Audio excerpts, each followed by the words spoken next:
Welcome everyone to Phoenix International Raceway for Blaze Radio's coverage of NASCAR weekend. Guys, it's coming down to dusk. It's Saturday night. The big race is tomorrow. It's the semifinal race to determine who is going to go to the championship at Homestead Miami Speedway.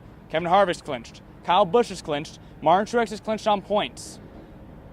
Tomorrow's race, that's it. 4 drivers will have a chance to go and win a championship at Miami. Who's going to win? Is it going to be someone to clinch, someone who's not in the playoffs, or maybe even someone who's already in? Well, I feel like whenever Kyle Busch comes to town, he always leads a ton of laps. Joey Logano has a chance at it. He always leads a ton of laps. As for the winner of this race, I'm going to have to pick the A team of Kyle Busch.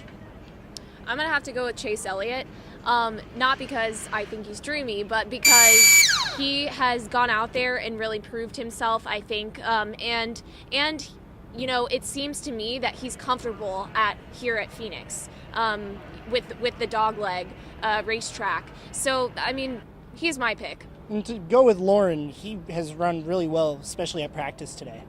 So he's looking good there.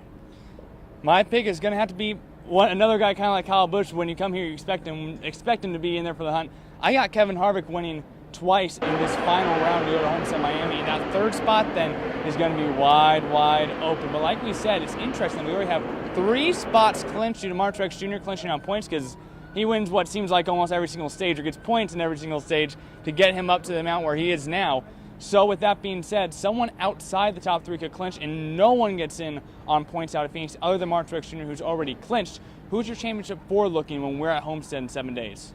Well, it's coming down to the wire. You have a playoff driver who has not clinched a spot in the Final Four on the pole in Ryan Blaney. However, I don't see him finishing in the top 5 this weekend. He qualified second earlier this year but finished 23rd. So my pick to move on to the next round is going to be Brad Keselowski. I don't think he gets the win, but he's on top right now. He's just under the cut line. I see Brad Keselowski winning. For me, it's Ryan Blaney, and that's just because I think that he is one of those drivers that just kind of pulls it out of the hat when it needs to be pulled out. So I'm going to go with him, and only for that sole reason. Well, I said that Kevin Harvick was going to win, so that locks me in with Harvick, Kyle Busch, and Martin Truex Jr. still. So that last driver, to me, won't be in on a win. It's going to be points, and the guy best to do that, not only here, but just because where he is in the points right now, is also Brad Keselowski, same as Sam. So that is our 4. One final thing here at Phoenix International Raceway is the final race, possibly ever, at least over the next 10 years, that's going to be called PIR, or Phoenix Raceway, or Phoenix International Raceway. I know that in a prior podcast we've already talked about this, but guys, final thoughts on the name Phoenix International Raceway, or Phoenix Raceway as a lot of people call it. Yeah, I grew up with the Phoenix International Raceway as the name. I wish it still had Phoenix in its namesake, but it's just a change I'm going to have to get used to. Yeah, for me it's a little strange, but I think it just shows that the sport is going through a little bit of change, and we'll see what's next for that change. But, you know, like you said, Devon, it's definitely going to be a little bit sad for us Phoenix people, Arizona people.